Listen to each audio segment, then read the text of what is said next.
was watching this really interesting podcast in which Melissa Gilbert said, it's okay to be childlike in your pursuit of your goals, but not childish. And it got me to thinking about how being childlike is about being enthusiastic and wide eyed and open to opportunity, versus being childish is about wanting everything right now, not feeling things are fair, and wanting the easy answer versus being willing to do the work. Hello, Wellness Warriors. Welcome to Mind Blowing Health and Wellness with Violet. The reason I make these videos is to help you to understand that when your mental health and physical health are working well together, that's when we have that overall sense of well-being. If this is the kind of thing that you're working on, subscribe because I make new videos every week. When we're trying to lose weight, finding the positives in what we're doing is actually going to be very motivating because it's going to push us forward and it's going to keep us on track. There's a certain level of hope, excitement, that new beginning that we get when we start a new diet plan, a new workout regime, or even just put a new routine for sleep in place. That belief that I'm about to solve my problems and get what I want out of this new thing that I'm going to be doing. This is even more the case when we have evidence that what we're about to do, there are hundreds, even thousands, even millions of people who have done it before me and had success. I remember when I was starting a new sleep regime, and I learned that there are people that were gaining weight because they weren't sleeping enough. And I thought to myself, well, I know I'm not sleeping enough. Sometimes I was getting 3 hours of sleep at night. And it occurred to me, well, what would happen if I just made sure every night I got my 8 hours? Could I solve my weight issue?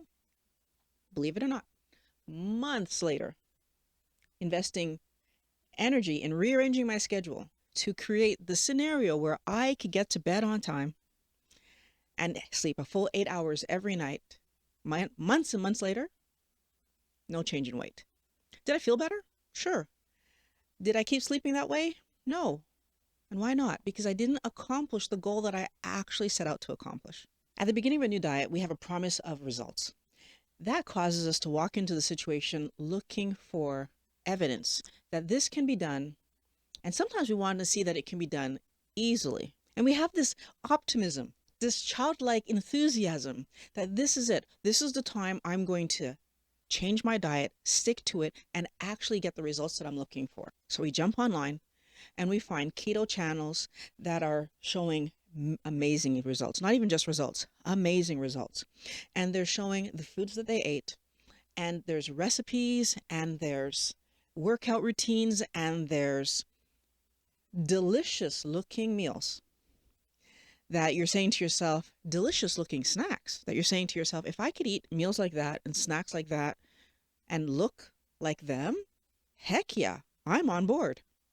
The first indication that we should have that something is wrong is when we start to try to make these keto snacks and these keto meals.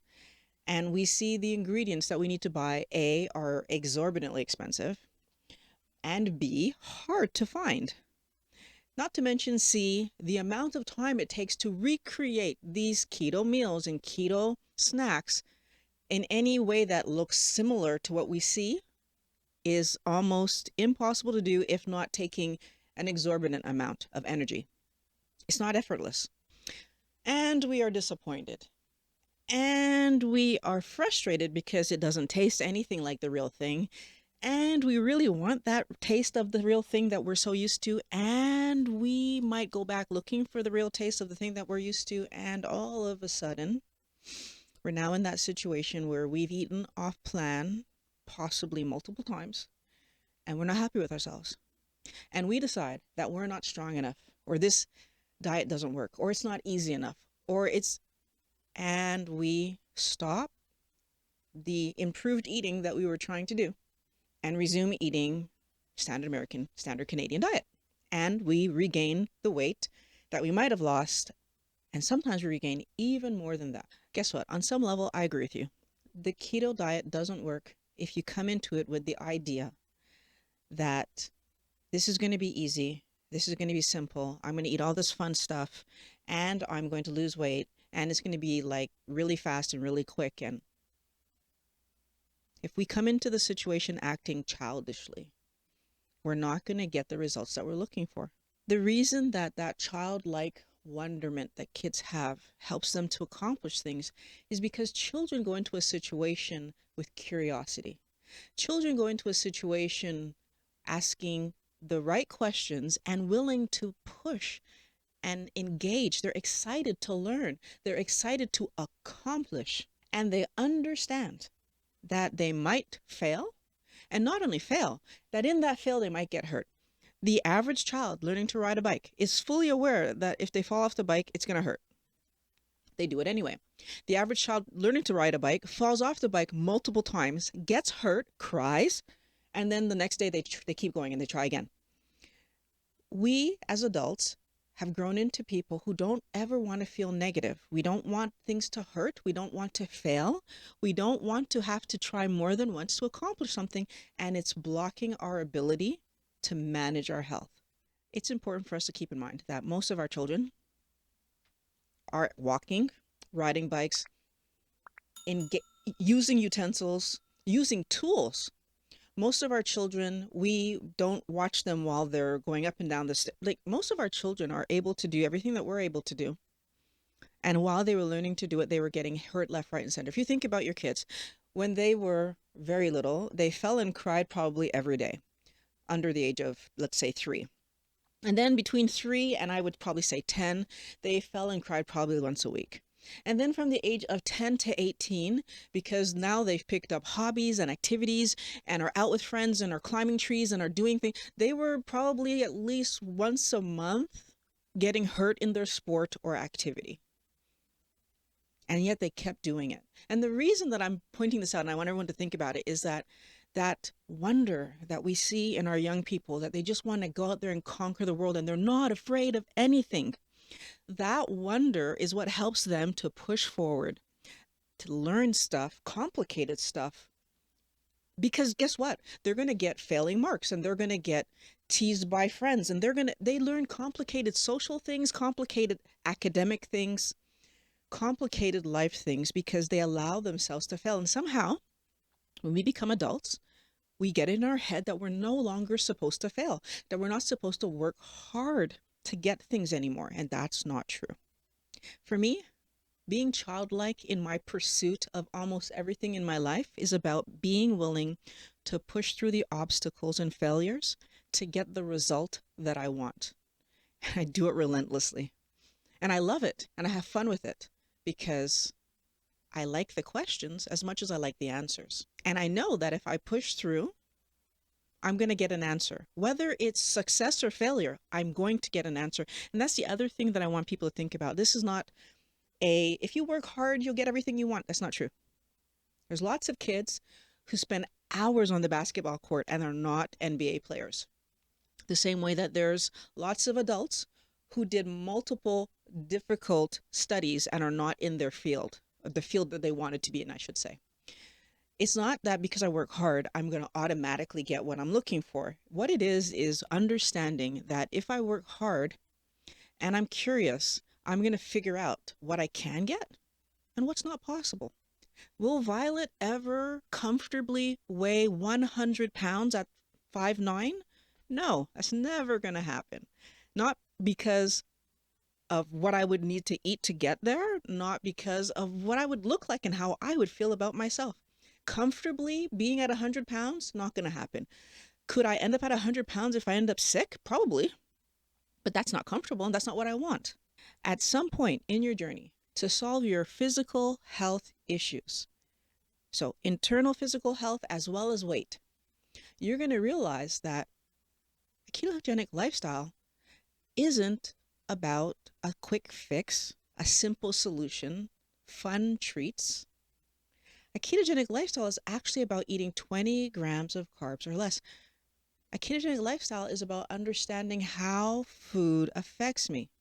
And when you really start to look at what it means to eat 20 grams of carbs or less and the foods that you're trying to eat, what you start to realize is, and this is even if you're eating those fun keto treats that we can make, what you start to realize is that even some of those keto approved treats put you over your numbers. So my first birthday in the year that I began living a ketogenic lifestyle, I remember saying, oh, okay, I'll make myself a keto birthday cake. This is just 3 months later, not really fully understanding what it was to really live a ketogenic lifestyle and not trying to lose weight. Let's keep that in mind. I think it's something for everyone. Was I losing weight? Yes. But was I trying to lose weight? No. I was trying to keep my hip feeling good. And I knew I had to eat less than 20 grams of carbs to keep my hip feeling good.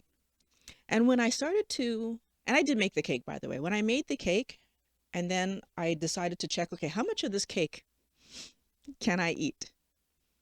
A 4-inch cake that was about as big and tall as a muffin of 4 inches. I was able to eat half, and that was taking up all of my carbs for all 20 grams of carbs for the day. And at that point, I had to start to realize that, you know what? Living this lifestyle and eating these fun foods doesn't seem to go together. Because every time I eat these fun foods, I'm forced into the situation of deciding, am I eating to fuel my body today? Or am I eating to have fun today? Wellness warriors, if you know anything about me, I'm constantly saying, choose your food based on building your body and fueling your body.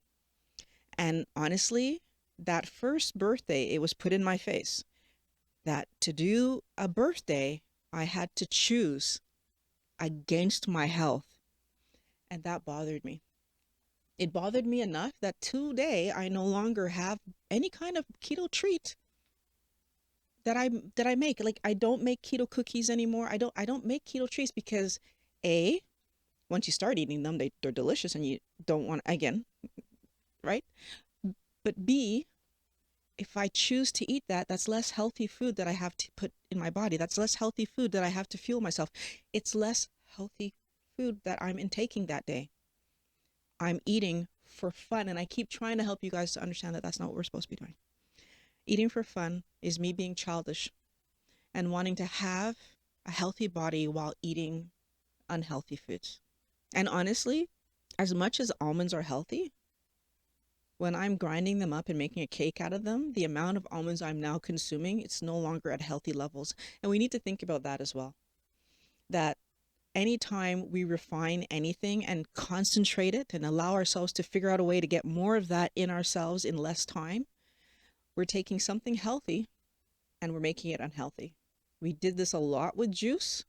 So taking fruit, which is not healthy to begin with, but making it even more unhealthy by creating juice with it. And now we're doing it with almonds and other nuts and nut butters, and be careful. Of course, once I figured out that birthday cake was putting me over the edge, I started to look more closely at, well, then what should I be eating on a daily basis to help my health and to keep me in a space where my hips can feel healthy, which incidentally kept me in a space where my weight was continuing towards a path of being closer to what the ideal is. And the reason that was happening, as we've learned from all the doctors, is that a healthy body maintains its healthy weight. I don't have to fight my body to be at a healthy weight if I'm feeding it well, because it will, once it's healthy again, regulate the weight on its own.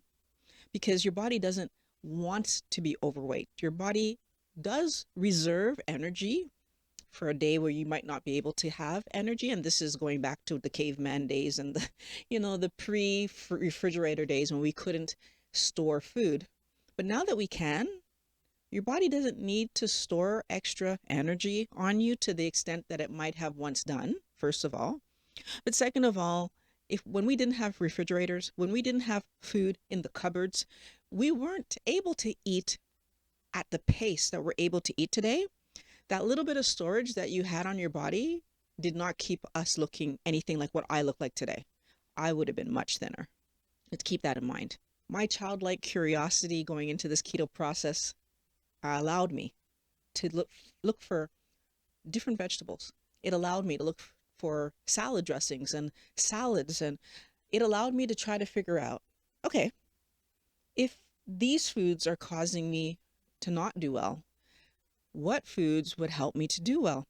And being interested, being open, being willing to try new things did allow me to find vegetables, different vegetables than what I was eating before that I liked. It allowed me to revisit avocado. It allowed me to eat things that kept me on a good path. Now, wellness warriors, I want you to think about something. That openness that we see our young people with, if we allow ourselves to have that same openness when it comes to food, rather than being stuck in our, oh, but I like bread. Oh, but I like French fries. Oh, but I'm going to miss this. And if we allow ourselves to stay open to the idea that there are other vegetables that would taste delicious to me if I wasn't so carb focused, if I wasn't lied to for so many years that this stuff is healthy, and I would have been eating these healthier foods, if I allow myself to see that those healthier foods actually taste delicious eventually when I'm no longer chasing carbs, what happens?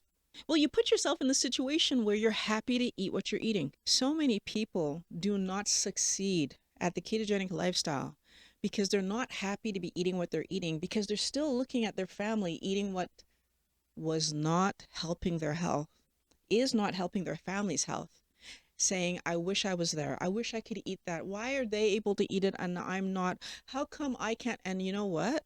That's being childish. Because the truth is, you were not able to eat it. That's why your weight was high. You were not able to eat it. That's why my hips were hurting. I was not able to eat it. Pat was not able to eat it. That's why his blood pressure was high. We are not able to eat it. That's why our metabolic situation is towards PCOS, it's towards diabetes, it's towards heart disease. We are not able to eat it. We really do need to allow ourselves to understand that just because I'm doing something doesn't mean it's healthy for me to do. And if I keep doing that something that's not healthy, I will get sick and sick and sicker until eventually I'm not here anymore. And is that really what any of us wants? It isn't. When I talk about what I eat today, I know my meals don't sound fun, right? I have salad, I have avocado, I have cheese, I have olives. Those are my main side dishes. I have vegetables, a few different vegetables I like. Those are my main side dishes with a piece of meat. That doesn't sound fun. It doesn't sound exciting. But what is it? It's healthy. What is it? It's keeping me alive. What is it? It's keeping me flexible. It's keeping me able to have energy. It's keeping my weight in check, and it's keeping my hip, my joints. It's not even just my hip anymore. All of my joints feel amazing because I'm eating healthy. My ability to believe that if I just let myself engage this situation fully and see where it takes me, that it might take me in a great place, allowed me to feel this way. Childlike. But if I look at my meals as not fun, repetitive, boring, if I look at what my family is eating and go, gosh darn it, I wish I was eating that. If I look at having to come home every day and cook as too hard, I'm going to eat the poor quality food. I'm going to be fat. I'm going to be sick. I'm going to be unhealthy. Childish. There are some videos on the screen right here that are going to help you to improve your mental and physical health. Check out the links below if you want to find ways to support the channel. I want to thank you for watching Mind Blowing Health and Wellness with Violet. I can't wait to talk to you guys again next week.